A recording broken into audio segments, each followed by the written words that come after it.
dari ikhwan kami.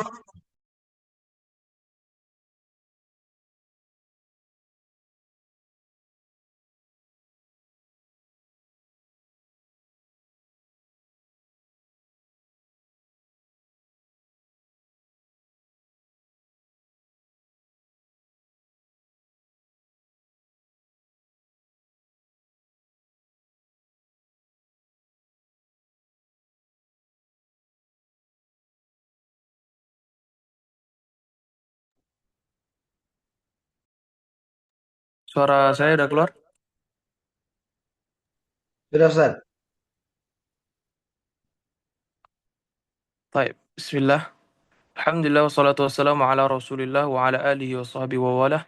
Wa la hawla wa la quwata illa billahi wa ba'd. Allahumma alimna ma yanfa'una wa yanfa'na bima 'allamtana warzuqna ilman wa salahan ya rabbal alamin. Rabbi shrah li sadri wa yassir li amri wa hlul 'uqdatam min lisani yafqahu qawli. Allahumma la sahla illa ma ja'altahu sahla wa anta taj'al al-hazna idza syi'ta sahla. Allahumma sahil liya kulla sa'bin wa yassir liya kulla asirin wa taysirul asir alaika yasir fa ni'mal maula wa ni'man nasir. Amin. Kepada Ustadz Zakaria hafizahullah taala dan kepada teman-teman semua yang saya hormati, semoga pertemuan kita yang terakhir ini menandakan keberhasilan kita semua dari pengajuan proposal tesis ini agar dimudahkan di eh, hari-hari kemudian. Amin ya rabbal alamin. Di sini saya judul tesisnya insya Allah akan membawakan penafsiran konsep jihad dalam Al-Quran, kajian komparatif tafsir Ibnu Katsir dan juga tafsir Al-Azhar karya eh, Buya Hamka. Jihad merupakan salah satu konsep paling penting dan kompleks dalam Al-Quran yang memiliki makna jauh lebih luas daripada sekedar peperangan. Jihad itu mencakup perjuangan spiritual, jihadun nafs, intelektual, juga sosial, dakwah, dan juga amal saleh. Akan tetapi di era modern, konsep ini kerap disalahpahami sebagai perang suci, dikaitkan dengan radikalisme serta terorisme. Perbedaan metode penafsiran Al-Quran melahirkan beragam pemahaman tentang jihad yang seringkali bertolak belakang. Kajian ini hadir untuk membandingkan secara komprehensif penafsiran jihad menurut Ibnu Katsir, di mana beliau seorang mufassir klasik, dan juga Buya Hamka, di mana beliau mufassir kontemporer Nusantara, guna memberikan pemahaman yang lebih utuh, moderat, dan relevan dengan konteks masa kini. Urgensi penelitian. Penelitian ini memiliki urgensi yang tinggi karena mempertemukan dua tradisi penafsiran Al-Quran yang berbeda zaman, metode, dan juga konteks budaya, namun sama-sama memiliki pengaruh besar dalam dunia Islam. Ibnu Katsir, beliau adalah seorang mufassir klasik. Ibnu Katsir memiliki tradisi tafsir klasik dengan menggunakan metode tafsir bil ma'thur, yaitu penafsiran yang berlandaskan Al-Quran, hadis Nabi SAW, riwayat para sahabat, dan juga tabi'in. Pendekatan ini mengutamakan sumber-sumber otentik dan juga menjaga kemurnian makna teks Al-Quran itu sendiri sesuai pemahaman generasi awal Islam. Sedangkan Buya Hamka, tafsir kontemporer Nusantara, beliau mewakili tafsir eh, kontemporer Nusantara dengan corak adabi ijtimai yang menekankan relevansi sosial dan juga budaya masyarakat. Tafsir Al-Azhar tidak hanya menafsirkan teks, tetapi juga menghubungkannya dengan realitas sosial, budaya, dan problematika umat Islam modern di Indonesia dan juga dunia Melayu.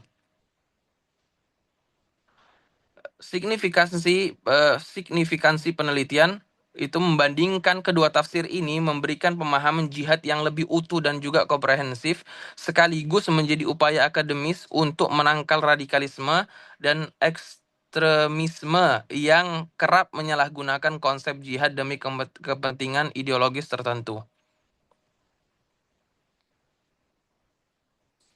Rumusan masalah dan juga tujuan penelitian. Rumusan masalah, bagaimana metode dan substansi penafsiran ayat-ayat jihad itu menurut Ibnu Katsir dan juga Hamka. Kedua, apa persamaan dan perbedaan penafsiran keduanya dalam memahami konsep jihad. Ketiga, bagaimana relevansi penafsiran tersebut dalam menjawab persoalan jihad pada era kontemporer? Adapun tujuan penelitian menganalisis penafsiran jihad dalam tafsir Ibnu Katsir dan juga tafsir Al-Azhar secara mendalam dan juga komparatif. Mengidentifikasi persamaan dan perbedaan metodologis serta substantif antara kedua mufasir tersebut. Menilai kontribusi kedua tafsir terhadap pemahaman jihad yang moderat, komprehensif, dan juga relevan di masa kini. Kerangka teori, penelitian ini dibangun di atas 4 pilar teori utama yang menjadi landasan analisis komparatif penafsiran jihad. Yang pertama adalah tafsir bil ma'thur, penafsiran berdasarkan riwayat yang sahih dari Al-Quran, hadis, para sahabat, dan juga para tabi'in. Menjadi pendekatan utama Ibnu Katsir dalam tafsir Al-Quran Al-Azim. Metode ini menjaga otentisitas makna dan menghindari spekulasi yang tidak mendasar. Kedua, tafsir adabi ijtimai. Corak tafsir yang menekankan relevansi sosial kemasyarakatan, baik itu bahasa, sastra, dan juga budaya, menjadi karakter utama tafsir Al-Azhar karya Buya Hamka yang selalu menghubungkan ayat dengan konteks kehidupan umat Islam Nusantara. Sedangkan yang ketiga, konsep jihad dalam Al-Quran, 3 dimensi utama jihad, jihadun nafs, jihad bil lisan, dan juga jihad bisayf, yaitu perjuangan bersenjata sesuai ketentuan syariat Islam. Yang keempat, tafsir muqaran atau komparatif, metode membandingkan penafsiran para mufassir untuk menemukan persamaan, perbedaan, dan juga keunggulan masing-masing pendekatan. Pendekatan ini memungkinkan pembaca memahami kekayaan interpretasi Al-Quran secara objektif. Metode penelitian. Jenis dan pendekatan penelitian. Jenisnya adalah kualitatif, library research. Penelitian ini bersifat kualitatif dengan jenis studi kepustakaan, mengkaji sumber-sumber teks secara mendalam tanpa melibatkan data lapangan empiris. Kemudian, tafsir muqaran. Pendekatan komparatif digunakan untuk membandingkan secara sistematis penafsiran Ibnu Katsir dan juga Buya Hamka terhadap ayat-ayat jihad.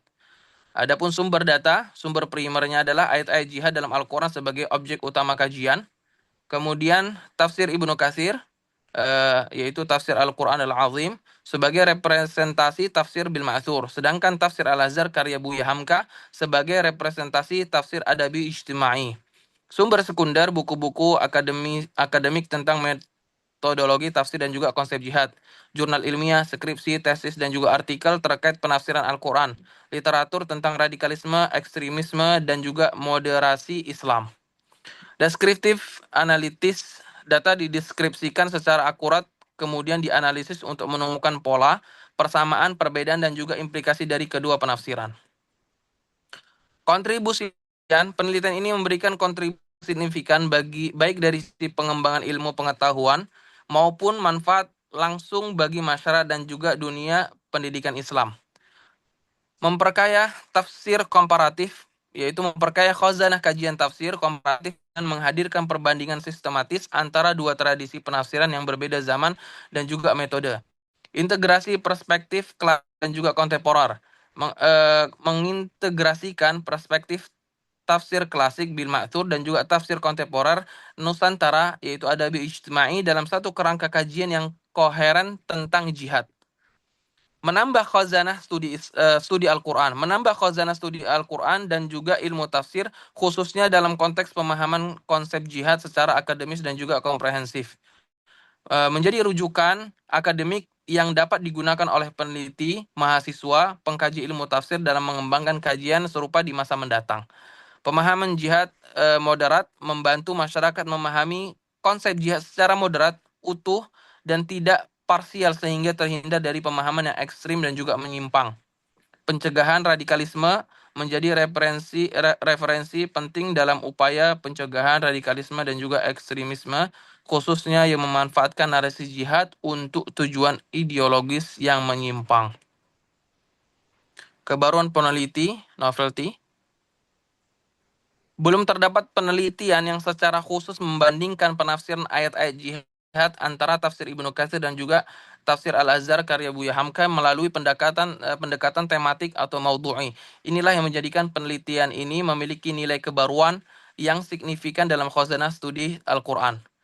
Yang dipertemukan dalam penelitian ini,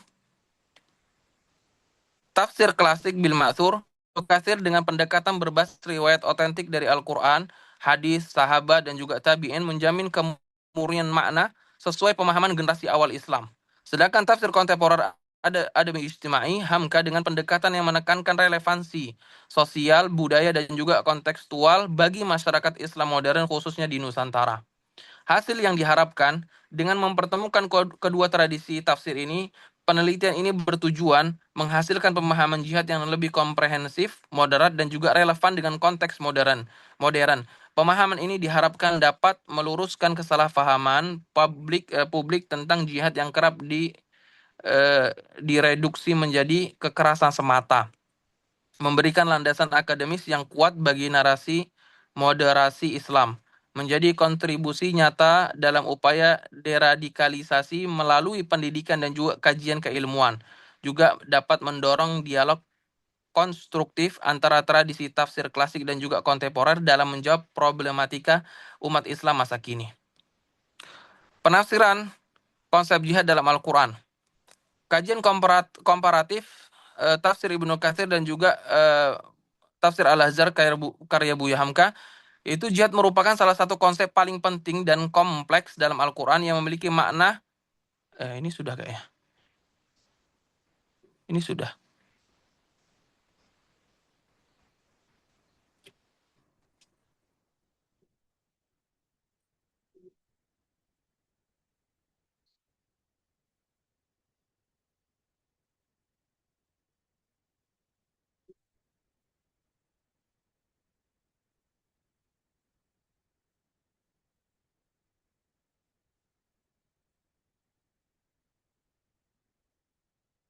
Baik, untuk tinjuan pustaka itu ada karya-karya sebelumnya.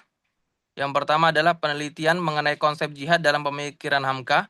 Pembahasan mengenai konsep jihad dalam karya-karya tafsir Nusantara modern menjadi salah satu bidang kajian yang cukup penting dalam studi Al-Quran.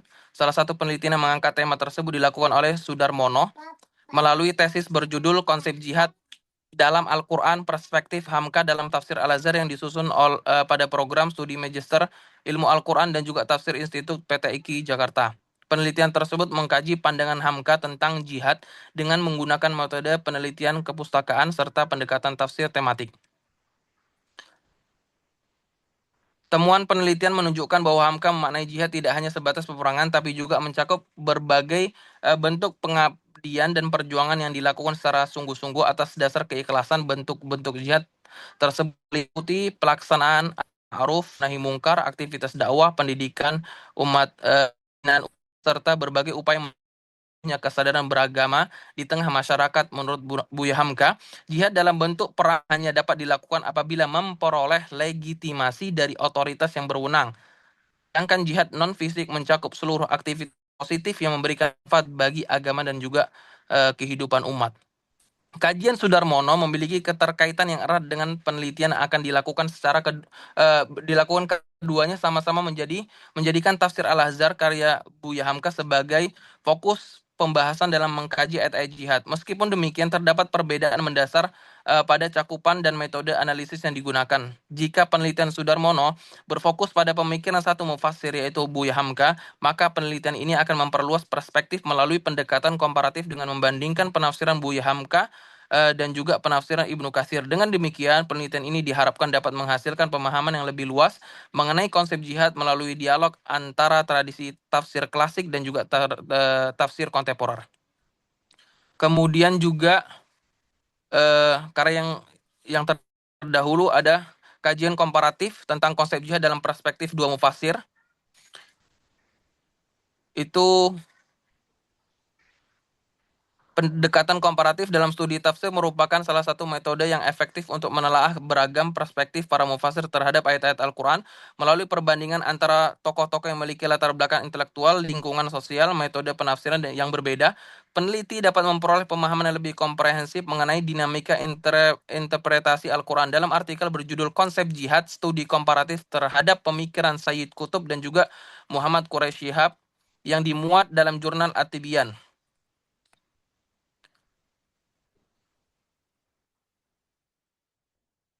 Peneliti mempunyai keterkaitan yang erat dengan tesis yang akan disusun karena keduanya menerapkan metode tafsir komparatif mukoron untuk menelaah penafsiran ayat-ayat jihad oleh dua tokoh yang berbeda. Selain itu, kedua penelitian sama-sama menegaskan bahwa faktor sosial dan historis berperan penting dalam memengaruhi corak serta hasil penafsiran seorang mufasir. Kendati demikian, terdapat perbedaan mendasar pada objek kajiannya. Jika peneliti Mudrika membandingkan dua mufasir yang sama-sama hidup pada era modern, yaitu Sayyid Qutb dan juga Quraish Shihab, maka penelitian ini memperhadapkan Ibnu Katsir sebagai representasi mufasir klasik yang berjorak tafsir bil ma'thur dengan Hamka sebagai tokoh mufasir Nusantara dikenal melalui pendekatan adabi ijtimai. Dengan demikian, penelitian ini tidak hanya menghadirkan perbandingan antar pemikiran, tetapi juga membuka ruang analisis yang lebih luas mengenai perkembangan epistemologi, tafsir lintas periode dan lintas konteks intelektual. Mungkin itu saja dari saya, Ustadz. Barakallahu fikum. Assalamualaikum warahmatullahi wabarakatuh.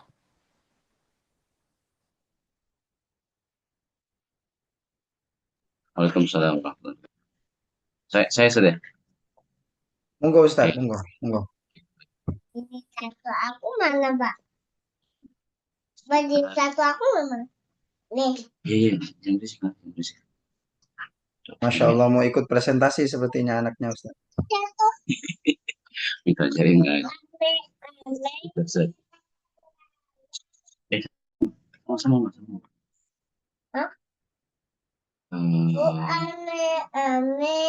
Pelan. Oke. Dan musik kamu nyanyi. Baik. Oke, sudah terlihat ya teman-teman. Baik, terima kasih. Bismillahirrahmanirrahim. Assalamualaikum warahmatullahi wabarakatuh.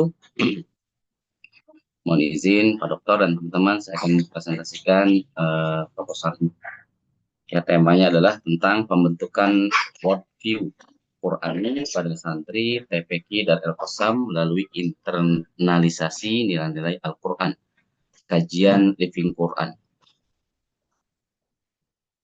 Ya, latar belakang berangkat dari surah Al-Baqarah ayat kedua, ya dzalikal kitabu la raiba fihi hudan lil muttaqin. Ya, di mana di antara maknanya bahwa Al-Quran berfungsi sebagai huda, sebagai petunjuk ya. Al-Quran tidak hanya dibaca dan dihafal gitu ya. Kemudian kita berusaha untuk dipahami, dihayati, dan diamalkan agar fungsi sebagai huda dapat realisasi gitu. Kemudian apa yang dipahami, dihayati itu akan membentuk cara pandang hidup atau worldview itu sendiri. Dalam perspektif Islam, pembentukan cara pandang hidup yang berlandaskan Al-Quran merupakan bagian penting dari proses pendidikan dan pembinaan keagamaan. Cara pandang tersebut tidak lahir secara instan, melainkan terbentuk melalui proses internalisasi nilai yang berlangsung secara terus-menerus, melalui interaksi individu dengan lingkungan, keteladanan, pembiasaan, dan pengalaman keagamaan yang dialaminya. Oleh karena itu, pada masa anak-anak ini menjadi fase yang sangat penting dalam proses pembentukan cara pandang hidup, karena pada masa ini data yang diterima cenderung lebih mudah dan tertanam dan menjadi fondasi bagi perkembangan kepribadian pada tahap kehidupan berikutnya. Oke, jadi seperti itu. Kemudian, ya, dalam beberapa dekade terakhir, kajian Living Quran berkembang sebagai salah satu pendekatan penting dalam studi Al-Quran. Kajian ini berupaya melihat bagaimana Al-Quran hadir, diterima, dimaknai, dan dipraktikkan dalam kehidupan masyarakat. Living Quran tidak hanya memandang Al-Quran sebagai teks normatif, tetapi juga sebagai fenomena sosial yang hidup dalam berbagai bentuk tradisi, praktik keagamaan, budaya, dan perilaku masyarakat. Melalui pendekatan ini, perhatian tidak hanya diarahkan pada makna teks Al-Quran, tetapi juga pada bagaimana nilai-nilai Al-Quran diinternalisasikan dan diwujudkan dalam kehidupan sehari-hari. Berbagai penelitian Quran telah mengkaji riset Al-Quran dalam tradisi kehidupan masyarakat seperti tradisi pembacaan surah Yasin, khataman Quran, maupun praktik pembacaan ayat tertentu dalam komunitas. Penelitian mengenai internalisasi nilai-nilai Al-Quran juga telah dilakukan pada lingkungan pesantren, komunitas keagamaan, dan kelompok sosial tertentu. Namun, berdasarkan penelusuran terhadap berbagai penelitian tersebut, masih relatif sedikit kajian yang secara khusus mengkaji proses internalisasi nilai-nilai Al-Quran dalam lingkungan Taman Pendidikan Al-Quran, TPA atau TPQ ya, serta kaitannya dengan pembentukan worldview Qurani pada anak-anak melalui perspektif living Quran. Oleh karena itu, penelitian ini berusaha mengisi celah kajian tersebut dengan menjadikan TPQ dari Al-Qasam sebagai lokasi penelitian. Maksudnya sebagai fokus penelitian. Lembaga pendidikan Al-Quran formal tersebut juga terlihat dari jumlah LPQ, lembaga pendidikan Quran yang terus berkembang di Indonesia. Pada tahun ajaran 2024-2025 terdapat sekitar 199.230 lembaga pendidikan Al-Quran di Indonesia dengan 459.650 ustadz-ustadzah dan melayani sekitar 2.911.075 santri. Data ini menunjukkan bahwa LPQ termasuk TPA TPQ merupakan lembaga pendidikan keagamaan non formal yang memiliki peran strategis dalam pembinaan generasi muslim di Indonesia.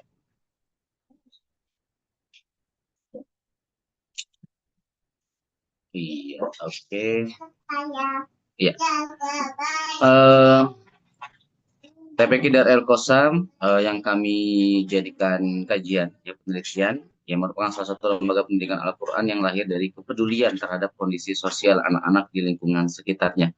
Lembaga ini didirikan tanggal 17 September 2020 dengan tujuan memberikan ruang pembinaan yang berlandaskan nilai-nilai Al-Quran dan hadis di tengah berbagai tantangan pergaulan serta media sosial yang kuat terhadap kehidupan anak-anak. Berawal dari jumlah santri yang relatif sedikit dengan dukungan 2 orang pengajar, TPQ Qasam terus mengalami perkembangan hingga memiliki ratusan santri dan belasan tenaga pengajar yang aktif membina berbagai program pembelajaran Al-Quran. Kegiatan pembelajaran di TPQ ini tidak hanya berfokus pada pengajaran tahsin dan tahfidz Al-Quran, tetapi juga mencakup pembelajaran hadis, doa, harian, mahfuzat, bahasa Arab, muhadharah, tafsir pendek, pembiasaan ibadah, pembinaan akhlak, serta berbagai aktivitas edukatif yang mendukung pembentukan karakter santri. Selain itu, keterlibatan pengajar tidak terbatas pada ruang kelas, melainkan turut menjangkau kehidupan sosial santri dan keluarganya melalui pembinaan, pengawasan, dan keteladanan kelanjutan. Kondisi ini menjadikan TPQ Qasam bukan sekedar tempat belajar membaca Al-Quran, tetapi juga sebagai lingkungan sosial yang berupaya menanamkan nilai-nilai Qurani dalam kehidupan sehari-hari. Fenomena menarik yang muncul dari proses pembinaan tersebut adalah adanya perubahan yang dirasakan baik oleh santri maupun orang tua. Sejumlah santri menunjukkan peningkatan kesadaran dalam menjaga sholat, kecintaan terhadap Al-Quran, semangat untuk melanjutkan pendidikan ke pesantren, serta munculnya cita-cita untuk menjadi penghafal dan pengajar Al-Quran. Bahkan, sebagian santri menjadikan para pengajar sebagai figur teladan yang ingin mereka ikuti di masa depan. Di sisi lain, para orang tua juga mengakui adanya perubahan positif dalam sikap, kedisiplinan, dan keagamaan anak setelah mengikuti pembinaan di TPQ dari Al-Qasam.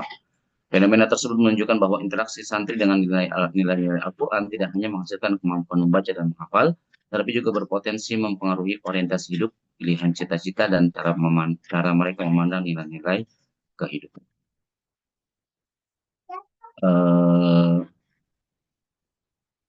Kemudian rumusan masalah. Yang pertama, bagaimana proses internalisasi nilai-nilai Al-Quran pada santri TPQ dan Al-Qasam. Yang kedua, bagaimana bentuk worldview Qurani yang terbentuk pada santri TPQ dan Al-Qasam. Yang ketiga, bagaimana kontribusi internalisasi nilai-nilai Al-Quran terhadap pembentukan worldview Qurani pada santri dan Al-Qasam.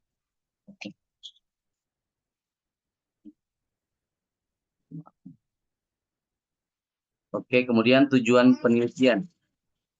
Ya, berdasarkan rumusan masalah tersebut, penelitian ini bertujuan untuk mendeskripsikan proses internalisasi nilai-nilai Al-Quran dalam pembinaan santri di TPQ Darul Qasam.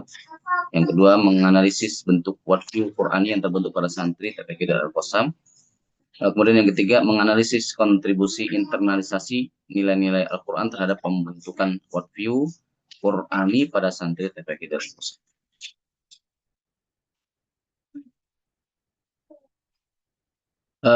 Tinjauan pustaka ada beberapa yang kajian living Quran ini ya.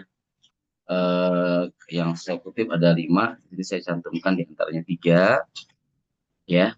Yang pertama penelitiannya Ivan Firmansyah yang berjudul internalisasi nilai-nilai Al-Quran, studi living Quran di perguruan Pagar Melayu Silat Kamenyan Putih Provinsi Jambi. Penelitian ini oh ya sebentar, ini yang pertama ini tradisi Yasin ya. Oke, yang Yasinan berarti sebentar.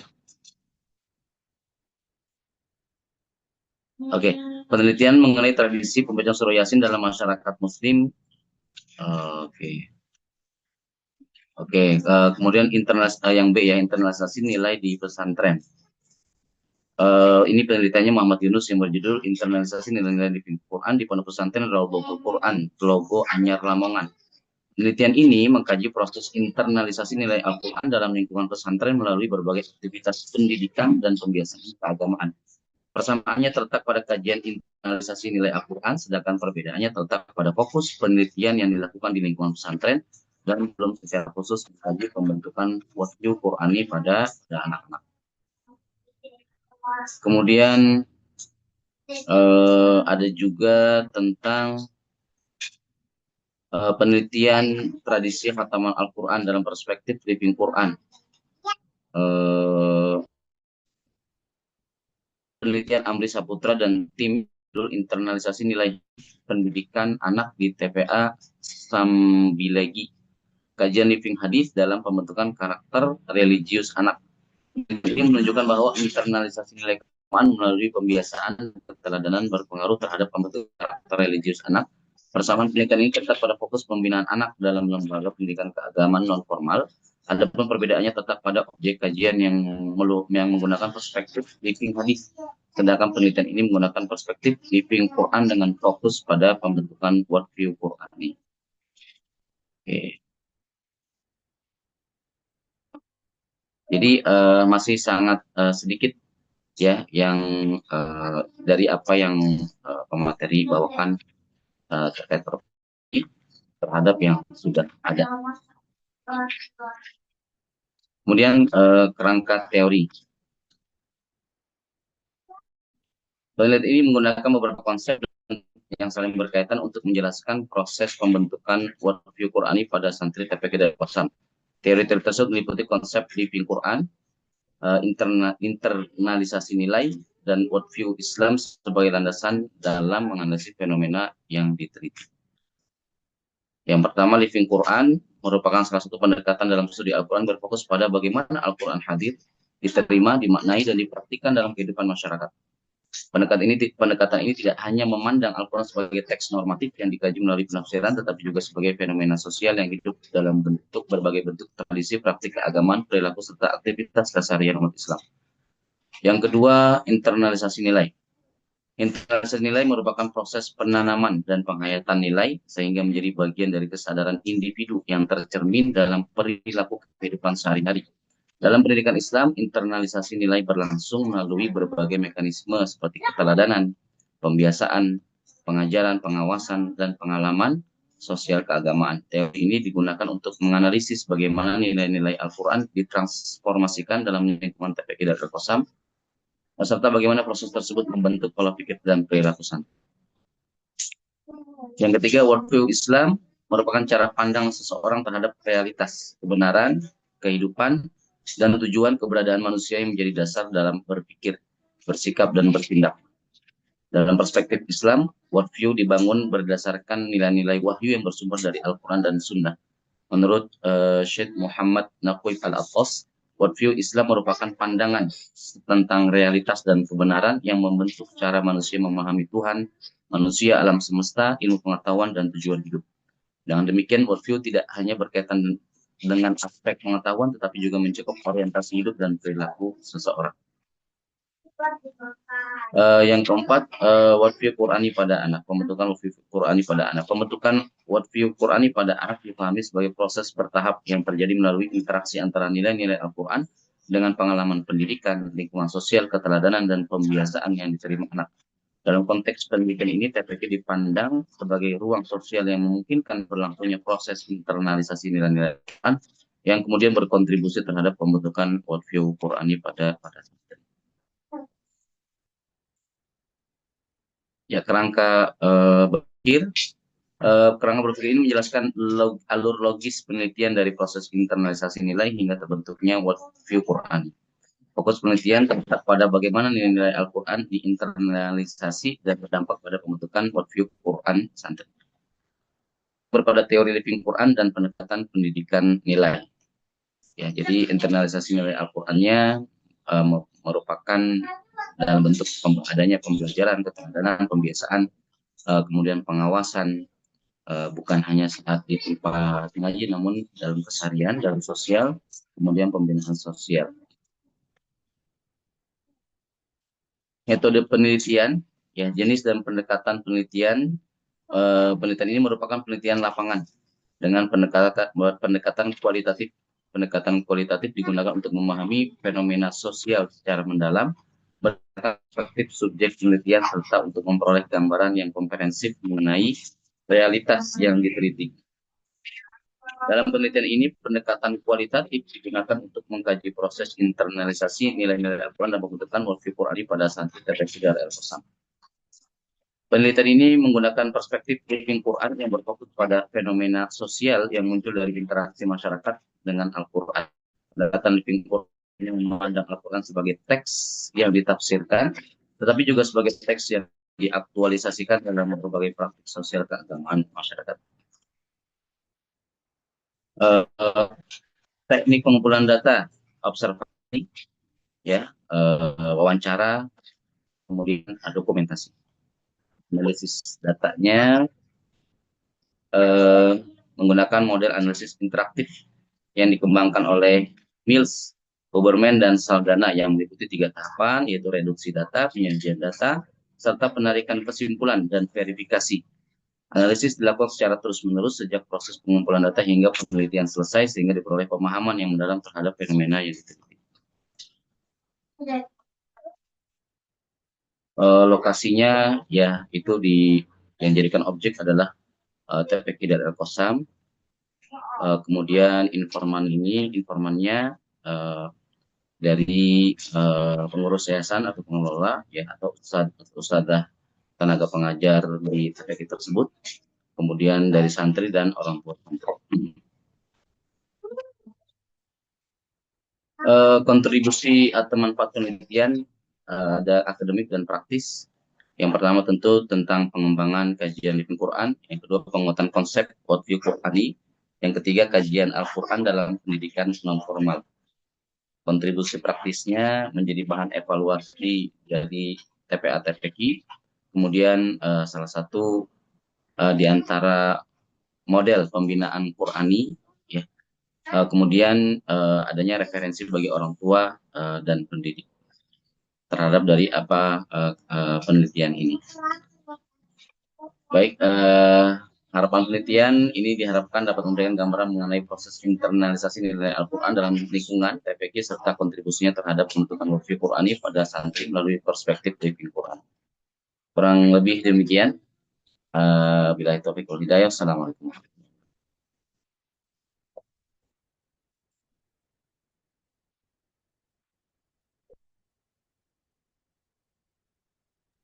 Waalaikumsalam warahmatullahi wabarakatuh. Silakan, selanjutnya Ustadz. Siapa nih? Saya tak. Monggo. Ustadz dulu ya. Iya. Bentar saya bantu share screen dulu.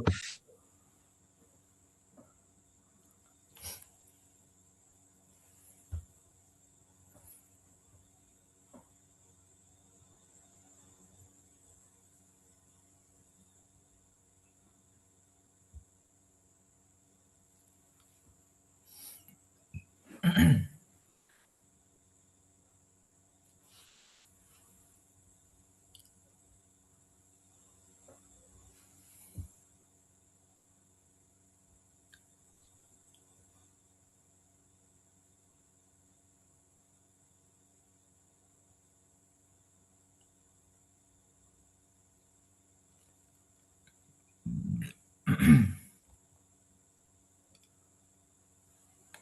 bismillahirrahmanirrahim. Assalamualaikum warahmatullahi taala wabarakatuh.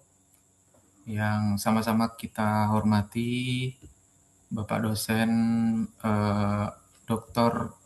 Zakaria Lubis dan seluruh jajaran atau kawan-kawan seperjuangan kelas 2D PTIQ IAT.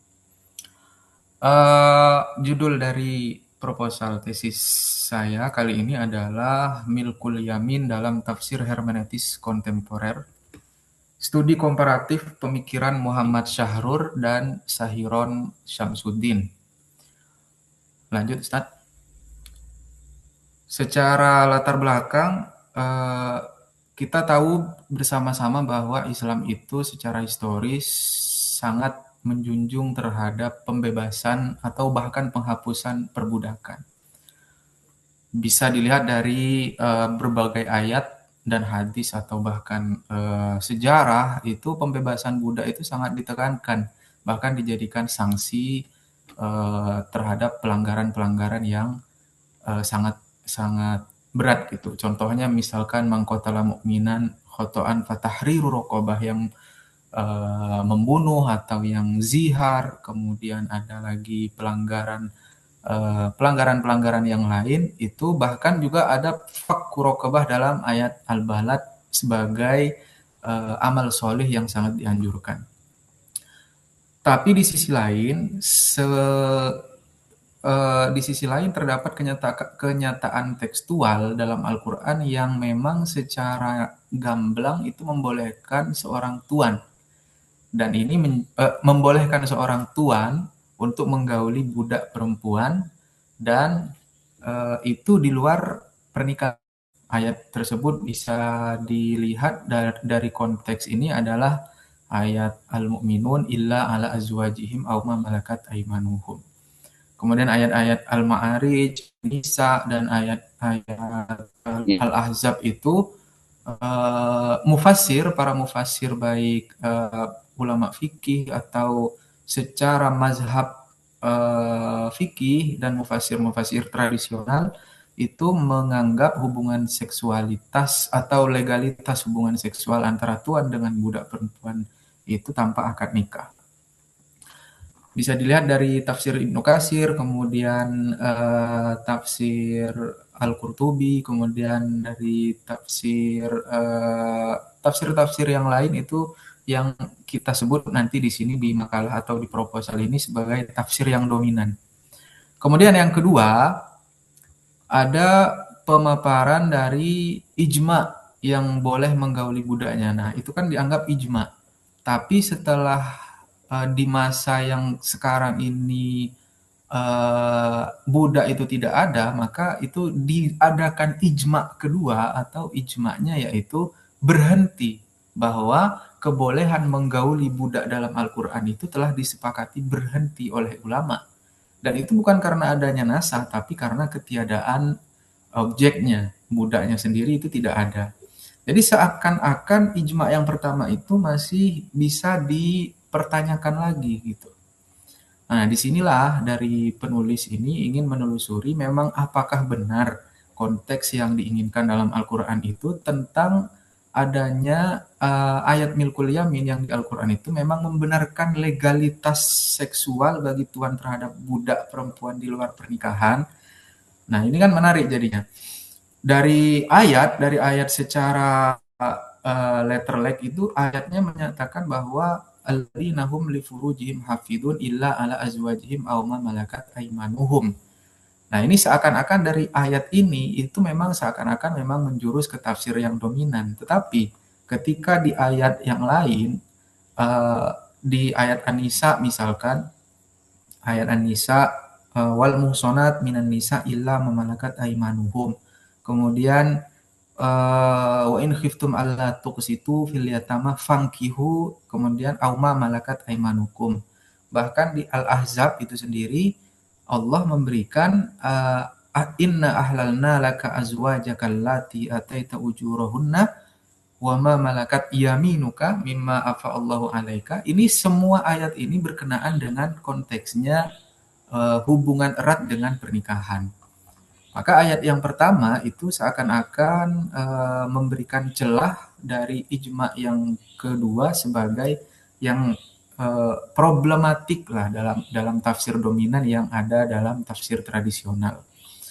Nah, pertanyaan ini setelah ditelusuri ternyata sangat erat kaitannya dengan tafsir yang menggunakan pendekatan hermeneutika. Dan di sini penulis menggabungkan antara pemikirannya Muhammad Syahrur dan juga pemikiran dari Sahiron Samsuddin. Lanjut, Ustaz.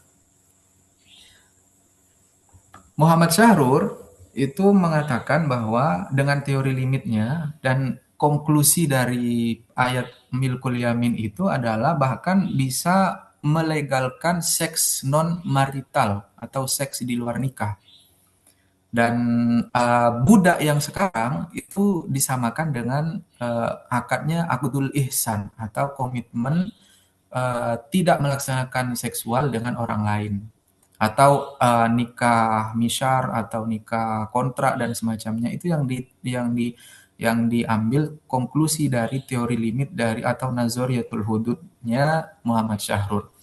Sedangkan di sisi lain itu ada pendekatan dari hermeneutika Nusantara yaitu Sahiron Samsuddin dengan pendekatan makna kummaguza itu mengatakan kesimpulannya bahwa sama dengan temuan penulis atau temuan yang dari penelitian ini, yaitu harusnya seorang tuan itu tetap menikahi seorang budaknya meskipun dia seorang budak. Jadi mengkritisi dari ayat yang awal tadi dengan pendekatan makna kumauza ini menarik jika kita gabungkan atau kita komparasikan metodenya untuk menggali dan mengetahui sejauh mana pendekatan suatu teori itu terhadap ayat sehingga nanti hasilnya sangat signifikan berbeda gitu.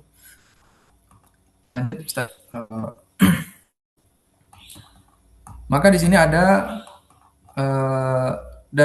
dari uraian latar belakang tersebut ada perbedaan 3 komponen atau 3 penafsiran. Dari penafsiran tradisional mengatakan boleh tanpa nikah, kemudian yang dari tafsiran kontemporer ada dua tokoh yang menggunakan pendekatan hermeneutika berbeda, itu sama-sama berbeda hasil penelitiannya.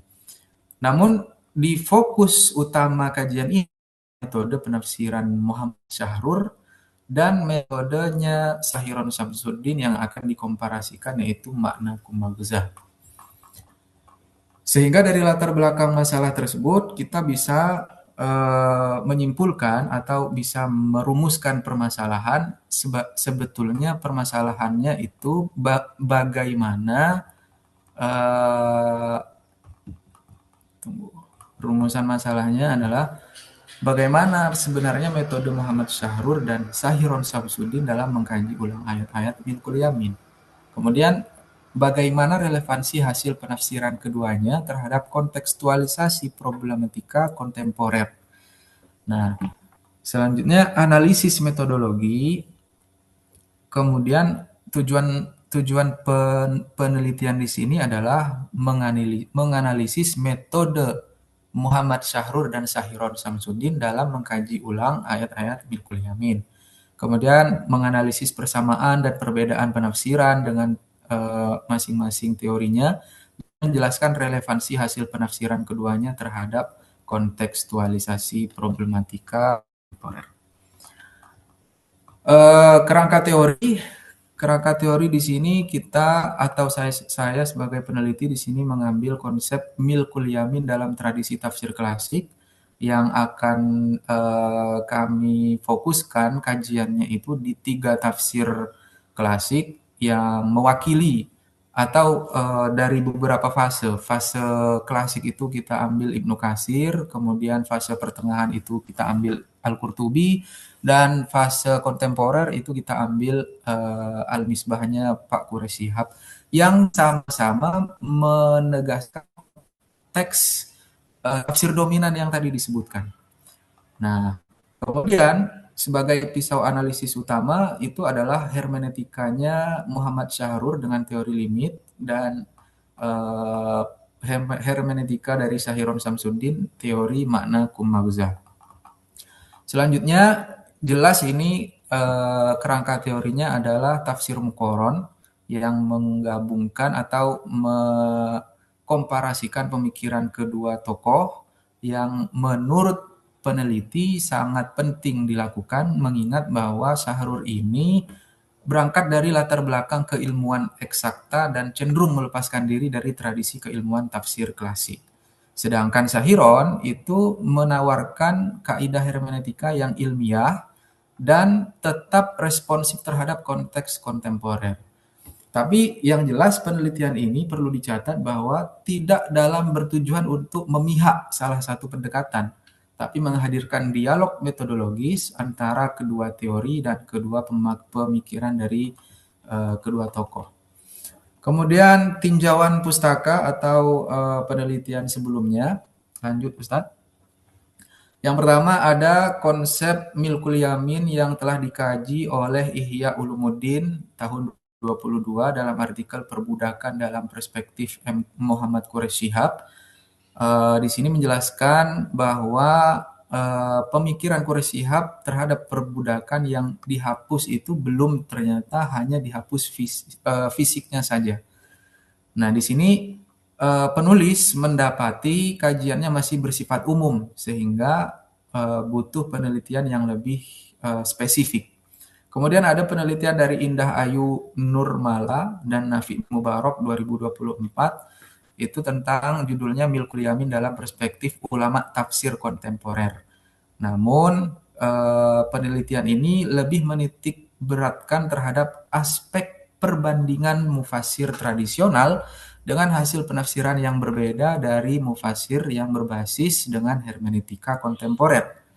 Kemudian yang ketiga ada penelitian dari Abdul Muiz Amir 2020 yang menulis dalam buku kumpulan teori makna kummaghza yang itu langsung digagas oleh pemilik teori atau ini Syahiron Samsudin sendiri dalam buku konsep milkul yamin penafsiran dalam buku pendekatan makna kummaghza atas Al-Quran dan hadis menjawab problematika sosial keagamaan di era kontemporer. Persamaan penelitian di Abdul Muiz Amir ini dengan penelitian yang akan saya lakukan ini terletak pada objek kajian yang sama, tetapi Abdul Muiz hanya menggunakan satu pendekatan dan pendekatan yang saya akan lakukan di sini sebagai menghadirkan pendekatan hermeneutika Muhammad Syahrur yang sangat berbeda secara signifikan dari hasil penafsirannya. Jadi penting kiranya melihat sejauh mana perbedaan asumsi metodologis berimplikasi pada perbedaan hasil penafsiran. Dan yang terakhir ada penelitian dari Widya Arisusanti 2025 tahun 2025 dalam artikel Milkul Yamin dalam Pandangan Syahrur. Ini ada di jurnal dan ini sama hanya melakukan pendekatan yang pendekatan subjektif dari Muhammad Syahrur sehingga penelitian yang saya hadirkan sebagai peneliti di sini bermaksud untuk mengkomparasikan sejauh mana penelitian dari teori-teori yang berbeda itu menghasilkan penafsiran yang berbeda. Kemudian metode penelitian, lanjut Ustaz. Metode penelitian kami akan menghadirkan pemilihan objek penelitian yang pertama terkait tadi kerangka teori sudah dijelaskan. Kemudian metode penelitian ini akan kami lihat dari penelitian kepustakaan atau library research yang bersifat kualitatif dan menggunakan metode tafsir komparatif atau tafsir muqaron sebagai perbandingan. Dan objeknya adalah ayat-ayat Al-Quran yang memuat tentang ma malakat aimanukum atau ma malakat yaminuka. Di sini ada ayat Al-Mu'minun, ada Al-Ma'arij, ada An-Nisa, ada Al-Ahzab. Dan untuk membatasi itu kita tidak membahas malakat aimanukum yang tidak korelasi terhadap seksual. Misalnya terhadap waris atau terhadap apa namanya? Ya, waris dan had atau sanksi itu kita tidak bahas di sini. Kemudian pemilihan tokoh berdasarkan dari kedua tokoh ini mempertimbangkan bahwa keduanya mempresentasikan hermeneutika Al-Quran kontemporer yang berbeda secara teori. Sahrur mewakili hermeneutika barat, kemudian Sahiron mewakili hermeneutika dalam konteks akademik tafsir Nusantara. Sumber data yang kita ambil yang data primer itu ada karyanya Muhammad Syahrur langsung, kemudian karyanya Sahiron Samsudin, dan juga untuk kitab tafsir klasik tadi sudah dijelaskan 3 tafsir utama. Dan sumber data sekunder adalah buku-buku yang sangat erat kaitannya dengan pembahasan Milkul Yamin, baik itu artikel, jurnal, tesis, disertasi, dan karya ilmiah lainnya. Teknik pengumpulan data, langsung Ustaz, lanjut.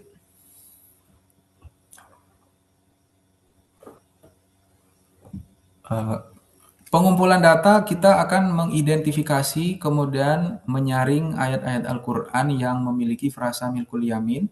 Kemudian karya Muhammad Syahrur juga dibahas tentang teori limitnya, dan Sahiron Samsudin juga menerapkan pembahasan makna kumauza. Setelah data-data dikumpulkan, maka akan diolah data tersebut sebagai klasifikasi berdasarkan tema dan relevansinya dengan pertanyaan penelitian. Kemudian pengecekan keabsahan data itu secara mendalam dilakukan dengan cara penafsiran ayat-ayat Milkul Yamin dalam karya utama Muhammad Syahrur, kemudian dari karyanya Sahiron, dan itu juga akan dianalisis dengan teori-teori dalam kajian ulumul Quran yang berkaitan dengan Milkul Yamin. Kemudian sistematika pembahasan atau sistematika penulisan, bab 1 itu kita seperti biasa pendahuluan, latar belakang dan alasan penulisan ini. Kemudian nomor 2 atau bab kedua landasan teoritis membahas tentang fondasi konseptual, kemudian pemaparan penafsiran mufasir klasik dan kontemporer, kemudian perdebatan tokoh terkait Mulkul Yamin di sini, dan yang ketiga itu ada yang keempat ya maksud saya, keempat pemaparan kerangka teoritis dari 2 tokoh utama, dan bagaimana bab 3, maaf. Ini bab 3 belum. Bab 3 kita bahas tentang biografi, kemudian metodologi penafsiran dari keduanya. Kemudian bab 4-nya barulah kita menganalisis komparatif penafsiran konsep Milkul Yamin, baik dari pendekatan teori limitnya Syahrur dan teori makna kumauzanya Sahiron. Dan perlu dicatat bahwa ayat-ayat yang diteliti dalam tesis ini itu seluruh ayat yang mencakup ayat Milkul Yamin yang korelasinya erat dengan seksual, berbeda dengan Sahiron Samsudin dan Muhammad Syahrur yang hanya meneliti 1 ayat saja.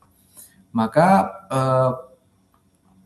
tugas peneliti di sini adalah membandingkan sekaligus menerapkan teori limitnya Syahrur dan teori makna kumauzanya Sahiron dari setiap ayat yang berkenaan dengan Milkul Yamin yang erat kaitannya dengan konteks seksual di luar pernikahan.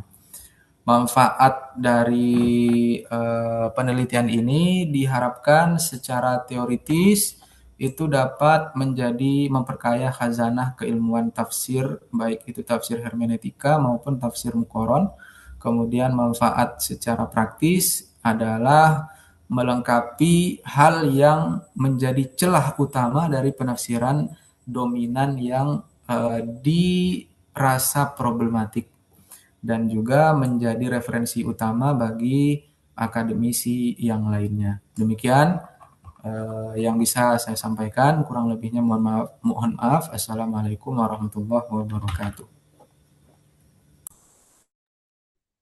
Lutfi Saleh, coba dikirim ulang UTS-nya. Screenshot tanggal UTS-nya jadi kirim ke WA saya aja, print. Tanggal pelaksanaan UAS itu dan bukti Anda kirimnya ke email Mohon mana, maaf, gitu ya. mohon Saya maaf tunggu ya. dokter, Ya, silakan. Gimana? mohon maaf, saya belum dengar, belum fokus. Gimana? Kirimkan bukti UTS Anda sesuai dengan tanggal UTS ke email mana gitu. Screenshot dikasih ke saya. Oke. Jelas ya? Oke, silakan dilanjut.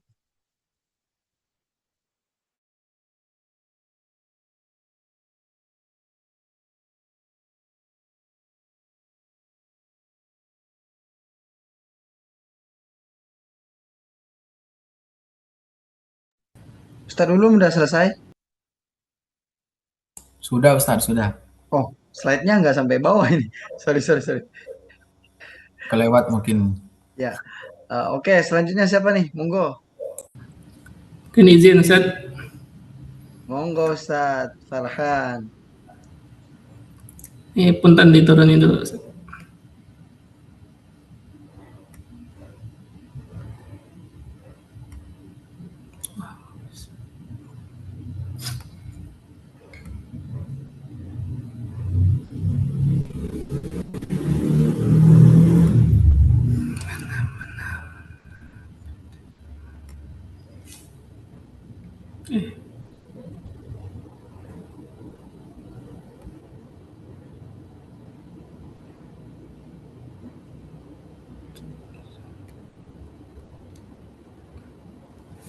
Baik, Assalamualaikum warahmatullahi wabarakatuh. Layar sudah terlihat Ustaz Febri, punten ini. Sudah terlihat. Sudah. Baik. Alhamdulillah wassalatu wassalamu ala Rasulillah wa ala alihi wa sahbihi wa mawalah, tsumma ba'd. Yang kami hormati Bapak dosen Dr. Zakaria Lubis dan seluruh teman-teman sekalian. Izin untuk mempresentasikan proposal tesis yang sudah saya susun, yang dimana judul yang saya ambil berdasarkan satu fenomena sosial yang terjadi di tengah masyarakat, yang salah satunya adalah maraknya kasus LGBT di Indonesia.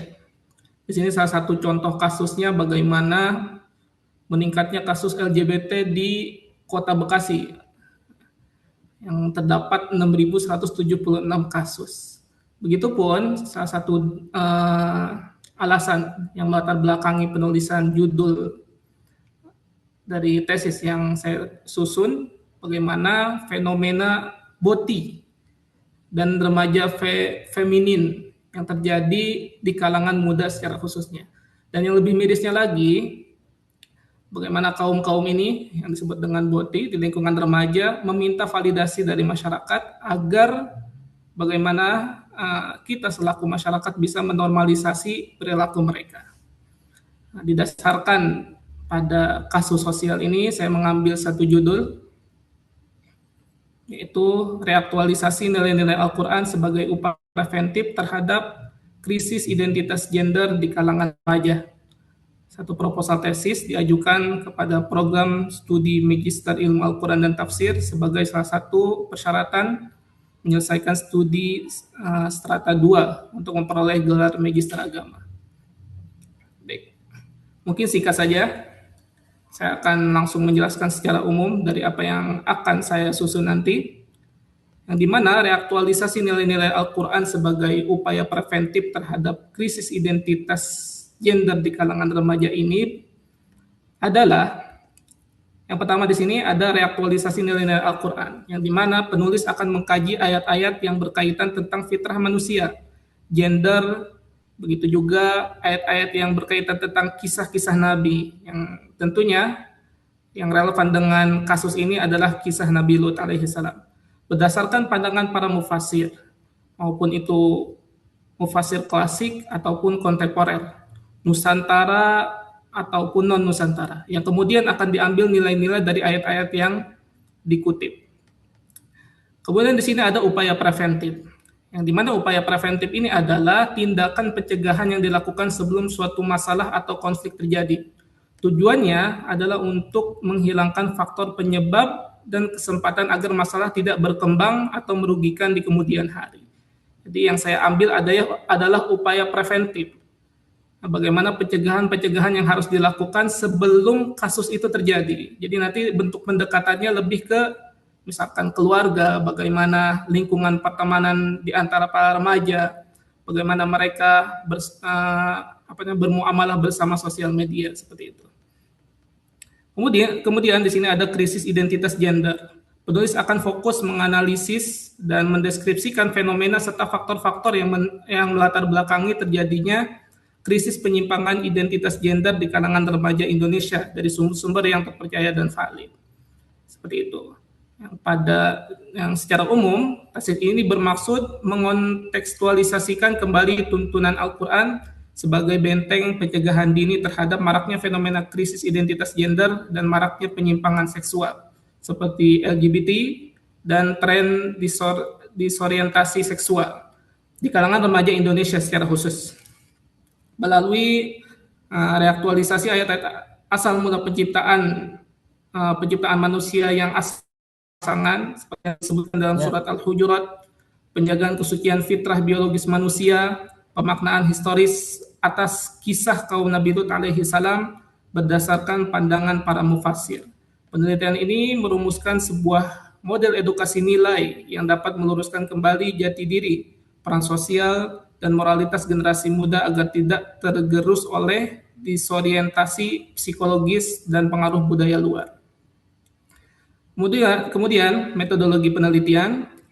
Adapun metode penelitian yang akan disajikan penulis dalam karya tulis ini termasuk ke dalam kategori penelitian kualitatif melalui studi kepustakaan, yaitu penelitian yang menggunakan data-data kepustakaan seperti jurnal, buku, hasil penelitian, dan media literatur lain yang relevan dengan permasalahan dalam penelitian.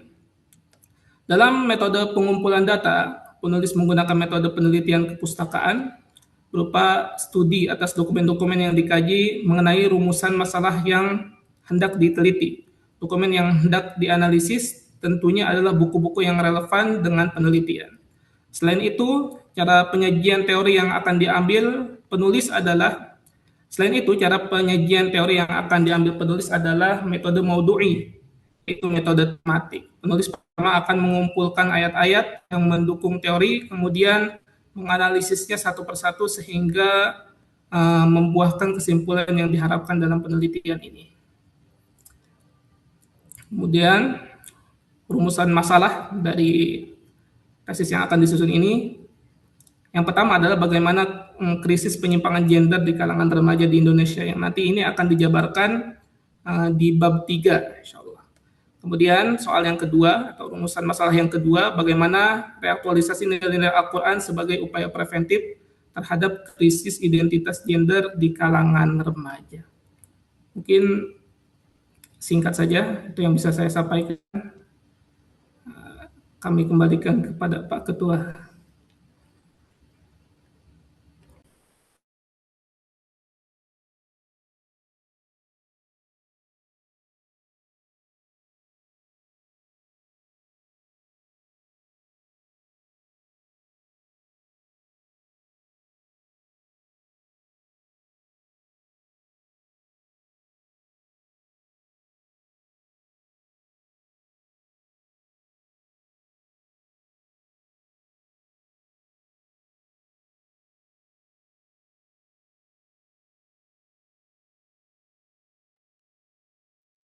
Baik, terima kasih Ustadz Farhannya. Assalamualaikum warahmatullahi wabarakatuh. Waalaikumsalam warahmatullahi Alhamdulillah, wassalatu wassalamu ala rasulillah wa ala alihi wa ashabihi wa mawalah amma ba'd. Yang sama-sama kita hormati dosen pembimbing tesis kita, Ustadz Dr. Zakaria Husin Lubis, MA, dan teman-teman yang saya banggakan. Pada kesempatan kali ini saya akan mempresentasikan proposal tesis saya yang berjudul Pengaruh Variasi Qiraat terhadap Penafsiran Ayat-ayat Hukum dalam Tafsir Al-Misbah dan Tafsir Al-Azhar. Studi komparatif atas surah An-Nisa. Proposal ini tentunya berkaitan tentang qiraat, ya, qiraat 10, ya, yang kita kenal dengan qiraatul asyr. Kemudian digabungkan dengan penafsiran ayat-ayat hukum, ya, yang terdapat dalam tafsir Al-Misbah dan tafsir Al-Azhar. Kemudian berikutnya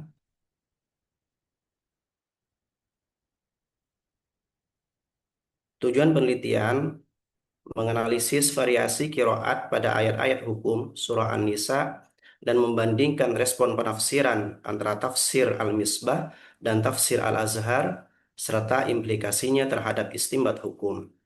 Metode yang saya lakukan adalah pendekatan kualitatif dengan penelitian kepustakaan, sumber primer tafsir Al-Misbah dan tafsir Al-Azhar, kemudian sumber sekunder literatur qiraat, ulumul Quran, dan studi tafsir. Kemudian berikutnya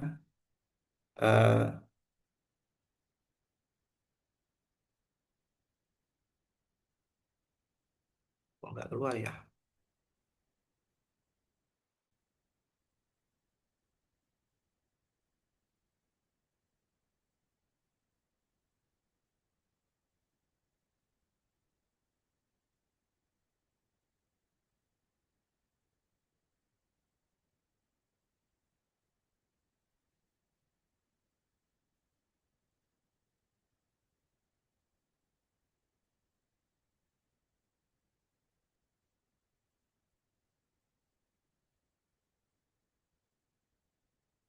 Maaf, kok nggak ini ya. Saya coba, saya ulangi lagi ya. Saya lanjutkan. Kemudian berikutnya temuan inti variasi qiraat untuk memperluas cakupan makna ayat hukum. Al-Misbah menyorot aspek linguistik dan qiraat secara eksplisit. Al-Azhar menekankan konteks sosial, moral, dan aplikatif. Kedua tafsir memperkaya pemahaman hukum walau intensitas pembahasan qiraat berbeda. Kemudian berikutnya tentang abstrak, ya. Latar belakang atau signifikasi. Ilmu qiraat berkembang sejak masa tabi'in, penulisan awal qiraat oleh Abu Ubaid Al-Qasim Ibnu Salim. Qiraat memiliki variasi kuantitatif yang di dalamnya ada qiraat sab'ah, qiraat asyarah, kemudian juga ada qiraat arba'ata asyarah, dan kualitas di dalamnya ada qiraat mutawatirah, ada qiraat ahad, dan qiraat syadzah.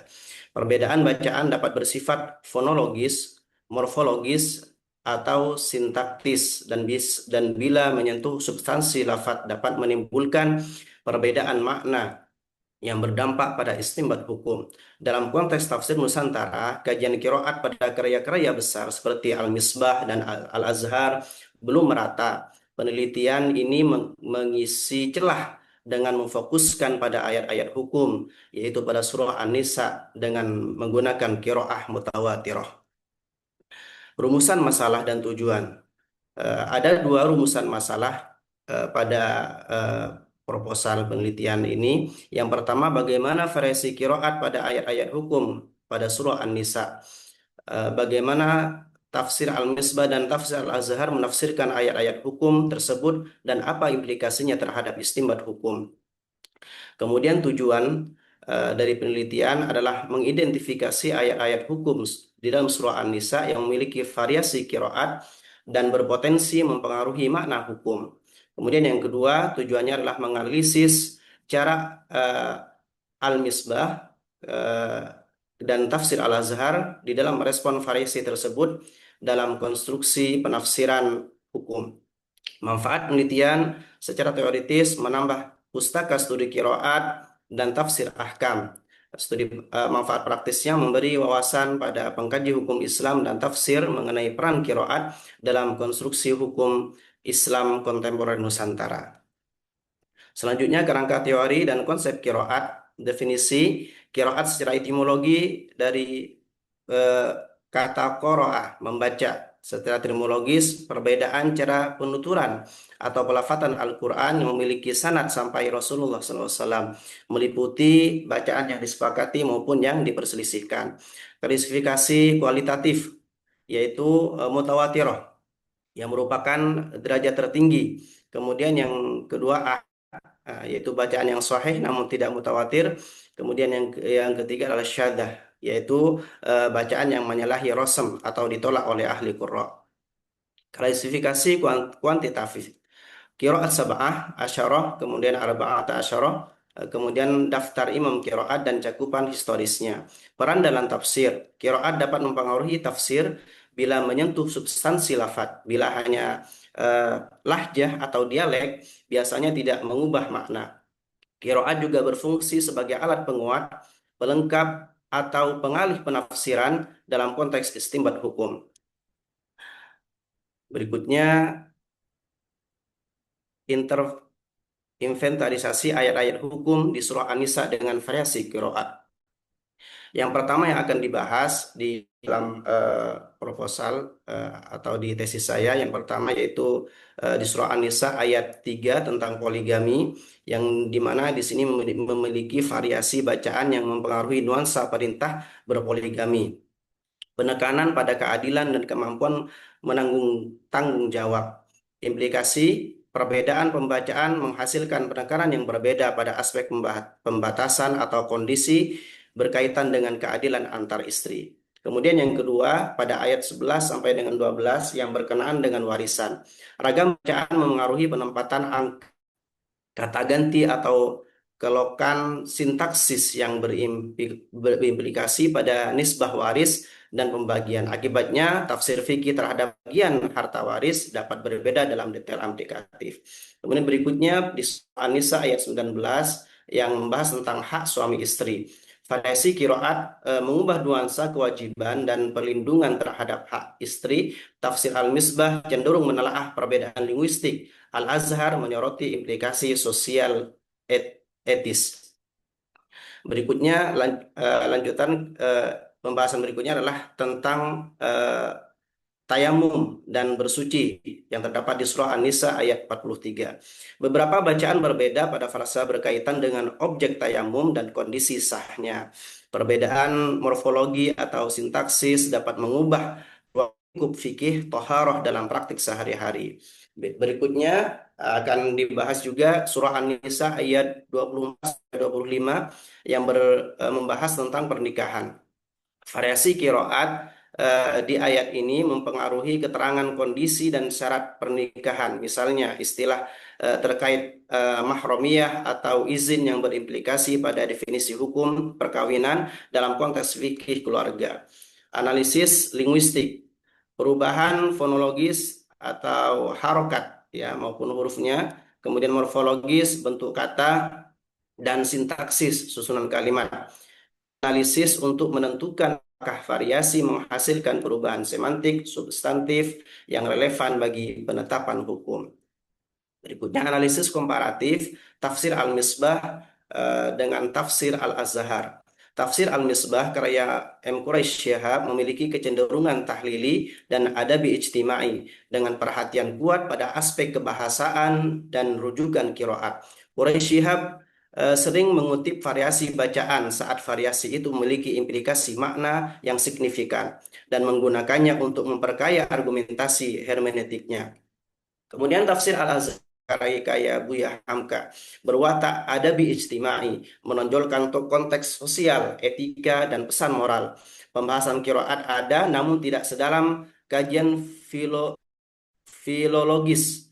Hamka memanfaatkan variasi bacaan untuk memperluas makna dan relevansi sosialnya ketimbang analisis linguistik terinci.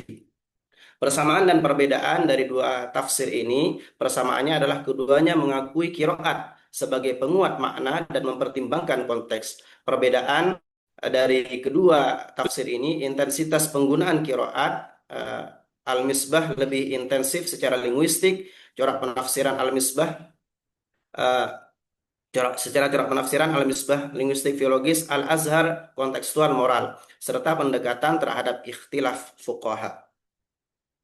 Berikutnya, temuan utama, diskusi dan faktor penyebab perbedaan. Temuan utama, variasi qiraat berkontribusi memperluas makna ayat-ayat hukum dalam surah An-Nisa. Al-Misbah menonjolkan analisis linguistik, variasi bacaan. Al-Azhar menonjolkan aspek kontekstual dan moral. Kemudian yang ketiga, perbedaan tidak selalu menghasilkan kontradiksi substantif, tetapi mempengaruhi penekanan dan aplikasi hukum. Faktor penyebab perbedaan, latar belakang keilmuan mufassir, asa dan adab sosial. Metode tafsir yaitu tahlili dengan muqarrin atau adabi, kemudian referensi qiraat yang digunakan dan konteks sosial intelektual penulisan. Misalkan Hamka menulis di lingkungan sosial tertentu, Quraish Shihab dengan orientasi linguistik akademik. Dampak dan istinbat hukum. Variasi kiroat dapat mengarahkan mufassir ke hasil istinbat yang berbeda dalam detail pelaksanaan. Misalkan di hukum waris, poligami, kemudian ruang lingkup tayamum, sehingga memiliki konsekuensi bagi aplikasi fikih di masyarakat. Berikutnya kesimpulan, kiroat mutawatirah memiliki peran signifikan dalam memperkaya makna ayat-ayat hukum. Di surah An-Nisa, di sini dalam tafsir Al-Misbah cenderung menekankan analisis linguistik dan variasi bacaan, sedangkan tafsir Al-Azhar menekankan konteks sosial moral. 3. Pengaruh kiroat terhadap istinbat hukum berkisar dari perluasan interpretasi hingga implikasi aplikatif yang konkret. Saran peneliti selanjutnya dianjurkan memperluas sampel tafsir dan masukkan kajian kiroat asyarah untuk komparasi. Kemudian berikutnya rencana penulisan di sini untuk teknis penulisannya ada bab 1 ya, bab 1 menjelaskan tentang latar belakang masalah, kemudian dan seterusnya. Bab kedua landasan teori, dasar kiroat, penafsiran hukum dan tafsir Nusantara kontemporer. Bab ketiga membahas tentang variasi kiroat dalam ayat-ayat hukum di dalam surah An-Nisa, dalam hal ini yang berkenaan dengan hukum. Kemudian bab kelima analisis komparatif tafsir Al-Misbah dan tafsir Al-Azhar. Kemudian yang kelima adalah penutup. Demikian yang bisa disampaikan. Terima kasih. Assalamualaikum warahmatullahi wabarakatuh.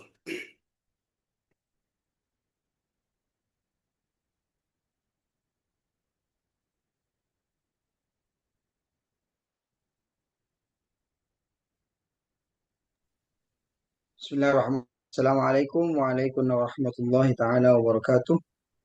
Alhamdulillah rabbil Waalaikumsalam alamin warahmatullahi wassalatu wabarakatuh. wassalamu ala sayyidina Muhammadin wa ala alihi wa ashabihi ajmain. Allahumma faqihna fid din wa 'allimna ta'wila ma ba'du. Ustadz Zakaria Husin Lubis yang sama-sama kita hormati, teman-teman sekalian.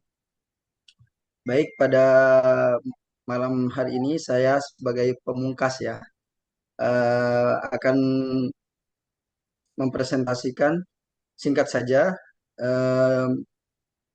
judul judul tesis yang saya ambil adalah genealogi penafsiran esoterik pada tafsir Marah Labid, karyanya Syekh Muhammad Nawawi Al-Bantani. Nah, sekaligus mengulik sisi kesufian dari tafsir ini.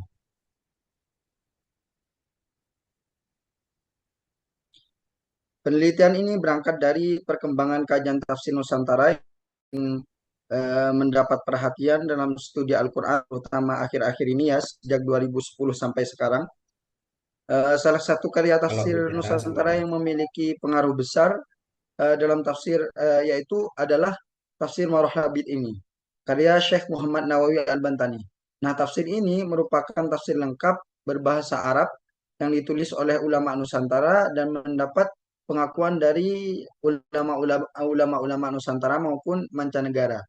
Nah, ini berbeda dengan tafsir Al-Misbah atau eh, tafsir Al-Azhar karyanya Buya Hamka sama Prof. Syihab, di mana beliau Syekh Muhammad Nawawi Al-Bantani ini menulis tafsirnya menggunakan bahasa Arab. Namun di dalamnya terdapat sisi-sisi kenusantaraan yang beliau cantumkan seperti itu. Nah, selama ini penelitian terhadap penafsiran ini eh, terhadap tafsir Marah Labid ini lebih banyak berfokus pada aspek metode tafsir, kemudian kebahasaannya, kemudian fikih, dan pemikiran sosialnya. Namun demikian, terdapat dimensi lain yang belum banyak dikaji, yaitu dimensi esoterik atau sufistik yang tampak pada sejumlah penafsiran ayat tertentu, misalnya penafsiran simbolik terhadap huruf-huruf dalam basmalah. Bismillahirrahmanirrahim. Beliau menafsirkan sisi sufistiknya di dalam huruf yang ada di dalam basmalah ini, terutama di dalam huruf ba-nya ya. Dan ayat-ayat yang berkaitan dengan ma'rifatullah misalkan.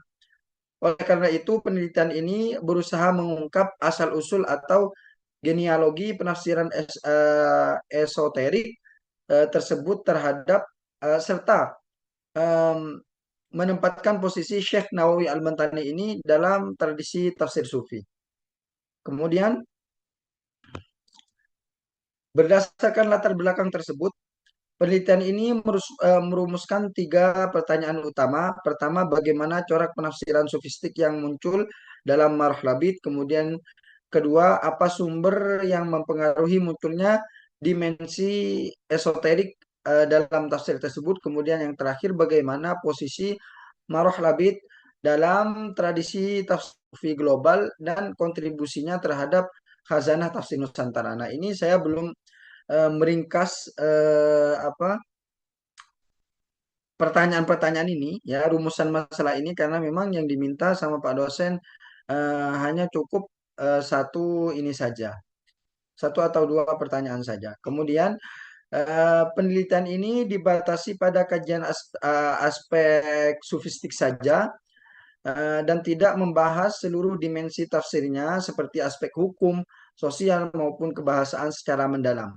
Fokus penelitian ini diarahkan pada ayat-ayat yang mengandung penafsiran sufistik saja, terutama yang berkaitan dengan simbolisme, kemudian ma'rifatullah, pengalaman spiritual. Selain itu, penelitian ini juga dibatasi pada sumber-sumber yang disebutkan atau digunakan oleh Syekh Nawawi Al-Bantani, seperti Al-Futuhat, Al-Ilahiyat, kemudian Sirajul Munir, kemudian Tanwirul Mikdas, dan lain sebagainya. Nah, tujuan daripada penelitian ini adalah menjelaskan corak penafsiran sufistik dalam tafsir Marah Labid, menelusuri genealogi intelektualnya, kemudian mengidentifikasi sumber-sumber yang mempengaruhi munculnya penafsiran sufi tersebut, serta menentukan posisi pengarangnya, yaitu Syekh Nawawi Al-Bantani dalam tradisi tafsir sufi yang ada yang muncul sebelum tafsir Marah Labid ini. Selain itu, penelitian ini juga bertujuan menunjukkan kontribusi tafsir tersebut terhadap perkembangan kajian tafsir Nusantara dan studi tafsir sufi secara umum. Penelitian ini memiliki signifikansi akademik karena berupaya mengisi kekosongan kajian mengenai dimensi esoterik dalam tafsir Marah Labid. Penelitian ini juga diharapkan dapat memperkaya kajian tafsir Nusantara, kemudian memperjelas posisi pengarangnya sebagai mufassir yang memiliki kecenderungan sufi, serta menunjukkan keterhubungan ulama Nusantara dengan jejaring intelektual Islam global. Berdasarkan tinjauan pustaka, penelitian ini terdahulu umumnya membahas metodologi tafsir, kemudian aspek hukum, qiraat, kemudian konsep kafir, isu sosial kontemporer, kontribusi intelektual Syekh Nawawi Al-Bantani. Ya, adapun kajian yang secara khusus menelusuri genealogi penafsiran sufinya beliau dalam tafsir Marah Labid masih sangat terbatas. Sehingga saya tertarik untuk meneliti fokus ini gitu. Penelitian ini juga menggunakan metode penelitian kualitatif dengan pendekatan studi pustaka sebagaimana penelitian teman-teman semua ya. Sumber data primer adalah tafsir Marah Labid itu sendiri, sedangkan data sekunder berasal dari baik buku, jurnal, penelitian maupun tafsir-tafsir sufi yang muncul sebelum tafsir Marah Labid ini. Data dikumpulkan melalui dokumentasi dan dianalisis menggunakan pendekatan historis serta analisis teks untuk menelusuri hubungan antara penafsir Syekh Nawawi Al-Bantani dengan tradisi tafsir sebelumnya. Nah, kemudian melalui penelitian ini diharapkan dapat ditemukan bahwa dimensi esoterik dalam tafsir Marah Labid merupakan hasil interaksi Syekh Nawawi Al-Bantani dengan tradisi tafsir sufi atau tafsir dan tasawuf klasik yang berkembang di dunia Islam. Dengan demikian, penelitian ini diharapkan mampu memperjelas posisi Syekh Nawawi Al-Bantani sebagai bagian dari mata rantai tradisi tafsir sufi sunni sekaligus menegaskan kontribusi ulama Nusantara dalam perkembangan khazanah tafsir Islam secara global. Itu saja mungkin dari saya. Yang lebihnya mohon maaf. Selebihnya saya kembalikan ke Pak dosen. Terima kasih. Assalamualaikum Ada warahmatullahi 6. wabarakatuh. Ada 6 hari ini. Waktunya pun sudah 15 menit lagi. Eh, ini sudah maju tidak ya? Nggak, siapa panggil dia? Igelia Rahma. Sudah. Iya, Igelia Rahma sudah. itu Igelia itu Rahma siapa itu? alamat email istri saya, Pak Dokter. Oh. Mohon maaf. Anda siapa namanya? Lutfi, Dokter. Siapa Muhammad tadi? Lutfi Saleh. Oh, Lutfi Saleh. berarti nggak ada berarti. Bukan berarti ya. Bukan. Oh, makanya Anda kirim ulang tadi itu mungkin pakai email itu ya, makanya saya nggak kedapatan ya. Iya, iya, Itu Dokter. ya. Oh, Mohon izin ya. pantesan. Oh, iya iya. Iya.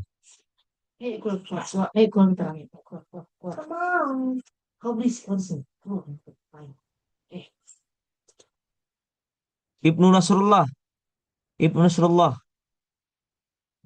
sudah diseminasi. Sudah Ibnu yang Nasrullah. waktu, iya Pak Dokter, yang waktu ke kampus.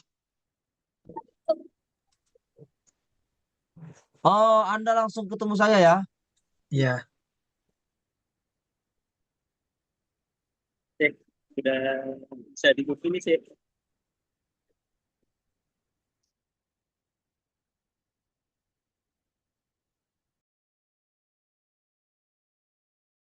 Yang terakhir Wildan. Wildan. Wildan. Mana Wildan? Muhandisa. Ini belum diseminasi kan?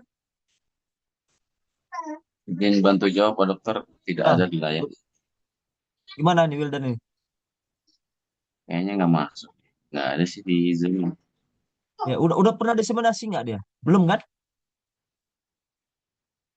Ada saksi pernah diseminasi nggak?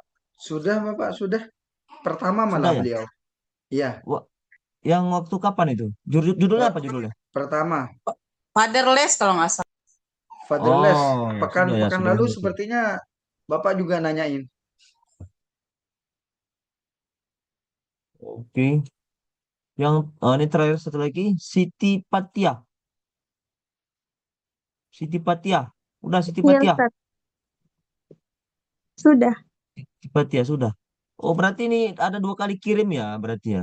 Mungkin karena kurang yakin kirim pertama dikirim lagi double-double gitu ya. Siti Fathia berapa kali ngirim UTS-nya? Satu Kali-kali ya? UTS. Oh, mungkin iya, Ustaz. Kedua kali ya? Iya, jadi itu juga saya pikir karena saya kan klik itu kan kalau misalnya sudah diseminasi saya klik ternyata ada yang masih belum terbaca mungkin ada 2 kali atau 3 kali ngirim ya.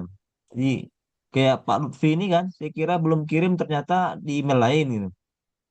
Oh, Jadi mungkin sudah itu semua ya? karena kemarin ada masalah apa gitu. Jadi kayak nggak kekirim gitu. Ternyata kekirim gitu. Jadi ke double gitu, Ustaz. Oke. Oke, berarti sudah semua? Sudah semua? Ada 6, silakan itu bisa dilihat ya, catatan dari saya. Semakin yang paling terakhir, semakin sedikit ya kesalahannya ya. Sudah mengikuti mengkerucut apa yang saya arahkan ya. Mulai dari merumuskan masalah, 2. Tapi mesti ada juga mengikuti pola jurnal. Saya katakan lagi, tesis itu jangan dibuat kayak jurnal nanti. Jurnal itu setelah selesai. Lihat buku panduan, cara membuat abstrak. Coba lihat template buku panduan 2017. Jangan lihat template jurnal. Ya, nanti kalau jurnal ya seperti itu. Tapi lihat lagi template 2017 dalam abstrak. Berapa lagi ya? Ya udah cuma itu aja. Sedikit untuk Izin saya lihat Bapak, sekarang itu kesalahan. Ada yang ditanyakan catatan dari saya? saya Coba. Bapak, Nah, ini silakan. saya belum mendapat catatan apakah tidak ada catatannya atau bagaimana? Punya Anda tunggu ya. Terakhir ngirim barusan, Bapak. No, masih masih ini, masih saya baca punya Anda. Tinggal punya Anda sendiri yang belum ya, masih Baik, dalam Bapak, baik. proses. Baik, Nah, baik. yang lain Terima kasih. silakan. Ada lagi? Pak Surehadi sudah revisi. Yang lain ada lagi yang catatan itu kalau sudah tidak ada 25 ada lagi kasih masukan teman-teman ini kepada 6 pemakalah yang terakhir. Kalau tidak ada juga di closing statement perwakilan selesailah kita semester ini tujuannya main goalnya satu proposal jadi ya. Satu proposal jadi. Dan saya lihat luar biasanya kelas ini betul-betul satu proposal jadi. Kelas yang E, F sedikit yang jadi. Saya tidak tahu ya. Paling mini proposal. Meskipun syarat untuk kompre itu adalah cuma judul sama outline. Tapi tetap saja ketika judul sama outline itu ketika Anda sudah munakosa, Pak Muid tidak akan terima judul dan outline meskipun di sidang kompre itu sudah lulus ya, tetap proposal utuh. Nah, ini sudah proposal utuh. Ya, saya rasa itu Ustaz, saja Ustaz, izin dari tanya saya. Ustaz. Gimana? Apa Ustaz?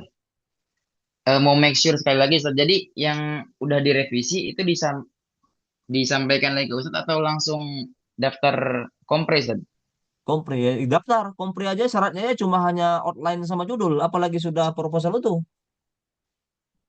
Jadi Ya buat langsung. teman-teman yang udah ngerevisi nih, itu filenya kasih ke Ustaz lagi atau langsung ke PU? Nah, ini yang ini nama-nama yang saya sebut tadi itu yang sudah diseminasi itu akan saya serahkan ke Pak Muid. Bahwasanya ini sudah direkom semua untuk ujian kompre. Ya silakan sudah bisa untuk mendaftar gitu. Kalau Anda Oh, mau berarti daftar tinggal daftar besok aja ini Ustaz ya? silahkan udah bisa gitu. Oh, siap Ustaz. Dan kalau semisal kita nggak sempet daftar di akhir pekan ini Ustaz, apakah boleh kita daftarin nanti di awal Itu ini semester terserah. lagi Ustaz?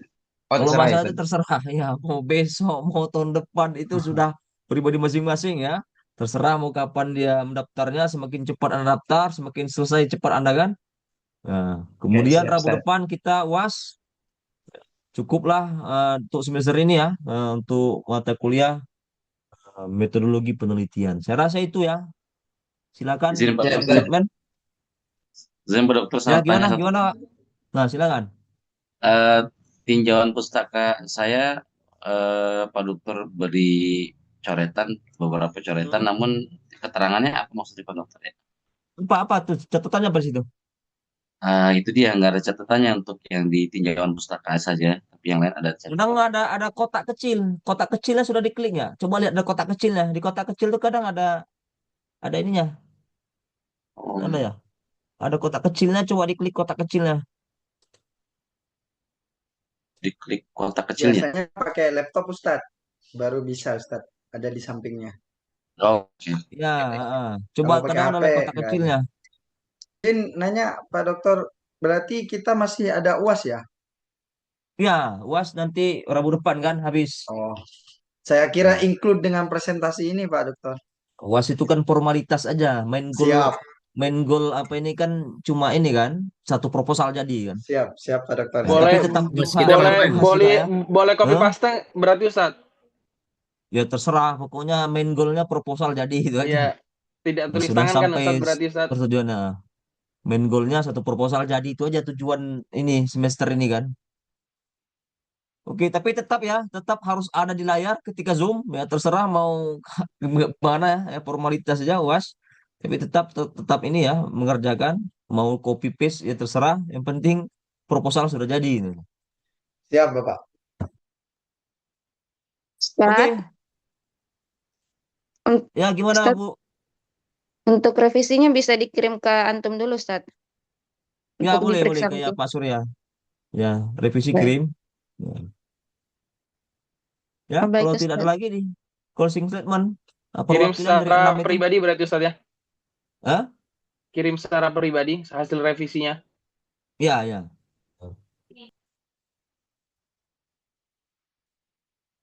Ada lagi? Kalau tidak ada perwakilan dari 6 itu di closing statement. Perwakilan saja.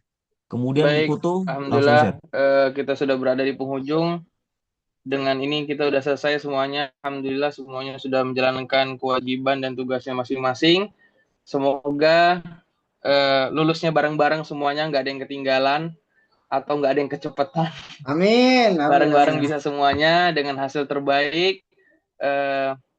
Salam sehat selalu karena dengan sehat kita akan bermanfaat.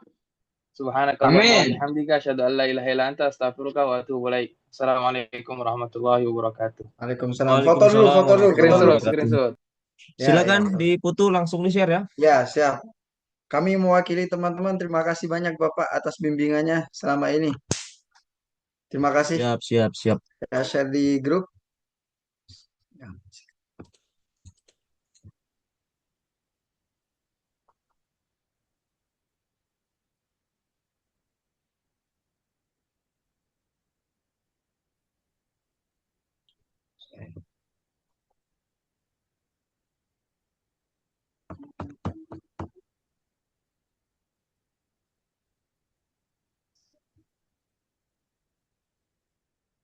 Belum kelihatan ya? Oke. Terima kasih. Sudah Terima masuk. kasih. Ketemu kita yang pertemuan terakhir, UAS ya, formalitas saja. Siap, Bapak. Assalamualaikum warahmatullahi wabarakatuh. Waalaikumsalam warahmatullahi wabarakatuh. Waalaikumsalam warahmatullahi wabarakatuh.